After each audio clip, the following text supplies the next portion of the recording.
ಕರ್ನಾಟಕದ ಮಠಗಳ ಬಗ್ಗೆ ಯತ್ನಾಳು ಅವನಿಗೆ ಲಿಂಗಧಾರಣೆ ಮಾಡಿದವ್ರು ಯಾರು ಅಂತ ಕೇಳಿ ಮುಂಡೇದಕ್ಕೆ ಮಠದಾಗ ಓದ್ದವನು ನಾನು.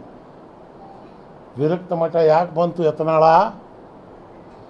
ಬಸವಣ್ಣರು ಯಾಕೆ ಸತ್ರಪ್ಪ? ಬಿಜ್ಜಳದ ಸಾಮ್ರಾಜ್ಯದಲ್ಲಿ ಏನು ನಡೀತೋ ಮುಂಡೇದೆ? ಬಸವಣ್ಣ ತತ್ವ ಯಾಕೆ ಶುರು ಮಾಡಿತು? ವಿರಕ್ತ ಮಠಗಳು ಯಾವಾಗ ಬಂತು? ಇತಿಹಾಸ ಗುಲ್ದಿರೋ ಮುಂಡೇವು ಇವತ್ತು ಇದು ಮಾತಾಡ್ತಾರೆ. ಈ ಸಮಾಜದ ಬಗ್ಗೆ ಮಾತಾಡ್ದಂಗೆ ಬೇರೆ ಸಮಾಜದ ಬಗ್ಗೆ ಮಾತಾಡಿದ್ರೆ ಇಷ್ಟೊತ್ತಿಗೆ ಕೋರ್ಟ್ನಾಗ ಹೇಳ್ದು ಹೊರಗಾಕಿರೋರು. ಆದರೆ ಇವತ್ತು ಮಠಗಳು ಸೌಮ್ಯವಾದಿಗಳು ವಿಭೂತಿ ಬಳಕೊಂಡು ಕಂತಿ ಭಿಕ್ಷೆ ಎತ್ತಿ ಅನ್ನದ ದಾಸೋಹ ವಿದ್ಯೆಯ ದಾಸೋಹ ನೀಡ್ತಕ್ಕಂಥವ್ರು ಇವತ್ತು ಕರ್ನಾಟಕದಲ್ಲಿ ಲಿಂಗಾಯತರ ಮಠಗಳು ಇಲ್ಲದೇ ಇದ್ದರೆ ಈ ಯತ್ನಾಳಂತ ಮುಂಡೇವು ರಾಜಕಾರಣಕ್ಕೆಲ್ಲ ಹೆಬ್ಬಟ್ಟು ಒತ್ತಬೇಕಾಗಿತ್ತು. 80% ಎಜುಕೇಷನ್ ಕೊಟ್ಟಿದ್ದು ಕರ್ನಾಟಕದಲ್ಲಿ ಮಠಗಳು, ಫ್ರೀ ಅನ್ನ ಕೊಟ್ಟು ವಿದ್ಯಾಭ್ಯಾಸ ಕೊಟ್ಟಿದ್ದ ಮಠಗಳು. ಅದನ್ನು ಹುಡುಗರು ನಾನು ಸಾಬ್ರೋನು, ನಾನು ಓದಿದ ಮಠದಾಗ ನನಗೆ ಇವತ್ತು ನಂಬಿಕೆ ಇಟ್ಕೊಂಡು ಆ ಒಂದು ಅರ್ಹತೆ ಇಟ್ಕೊಂಡು ಏನು ಹೇಳ್ತಾ ಇದ್ದೀನಿ. ಆದರೆ ಯತ್ನಾಳ್ ಅಂತವರು ಇವತ್ತು ಈ ಮಠಕ್ಕೆ ಇಳಿದಾರಲ್ಲ, ನೋವಾಗತ್ತೆ ನನಗೆ.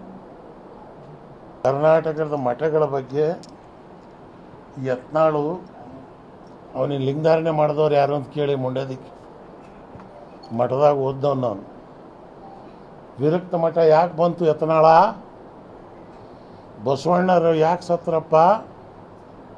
ಬಿಜ್ಜಳದ ಸಾಮ್ರಾಜ್ಯದಲ್ಲಿ ಏನು ನಡೀತೋ ಮುಂಡೇದೆ? ಬಸವಣ್ಣ ತತ್ವ ಯಾಕೆ ಶುರು ಮಾಡಿತು? ವಿರಕ್ತ ಮಠಗಳು ಯಾವಾಗ ಬಂತು? ಇತಿಹಾಸ ಗುಲ್ದಿರೋ ಮುಂಡೇವು ಇವತ್ತು ಇದು ಮಾತಾಡ್ತಾರೆ. ಈ ಸಮಾಜದ ಬಗ್ಗೆ ಮಾತಾಡ್ದಂಗೆ ಬೇರೆ ಸಮಾಜದ ಬಗ್ಗೆ ಮಾತಾಡಿದ್ರೆ ಇಷ್ಟೊತ್ತಿಗೆ ಕೋರ್ಟ್ನಾಗ ಹೇಳ್ದು ಹೊರಗಾಕಿರೋರು.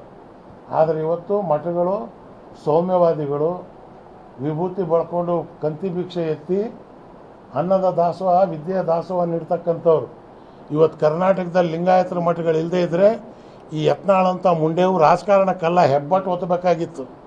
80% ಎಜುಕೇಷನ್ ಕೊಟ್ಟಿದ್ದು ಕರ್ನಾಟಕದಲ್ಲಿ ಮಠಗಳು, ಫ್ರೀ ಅನ್ನ ಕೊಟ್ಟು ವಿದ್ಯಾಭ್ಯಾಸ ಕೊಟ್ಟಿದ್ದ ಮಠಗಳು. ಅದನ್ನು ಹುಡುಗರು ನಾನು ಸಾಬ್ರೋನು, ನಾನು ಓದಿದ ಮಠದಾಗ ನನಗೆ ಇವತ್ತು ನಂಬಿಕೆ ಇಟ್ಕೊಂಡು ಆ ಒಂದು ಅರ್ಹತೆ ಇಟ್ಕೊಂಡು ಏನು ಹೇಳ್ತಾ ಇದ್ದೀನಿ. ಆದರೆ ಯತ್ನಾಳ್ ಅಂತವರು ಇವತ್ತು ಈ ಮಟ್ಟಕ್ಕೆ ಇಳಿದಾರಲ್ಲ, ನೋವಾಗತ್ತೆ ನನಗೆ.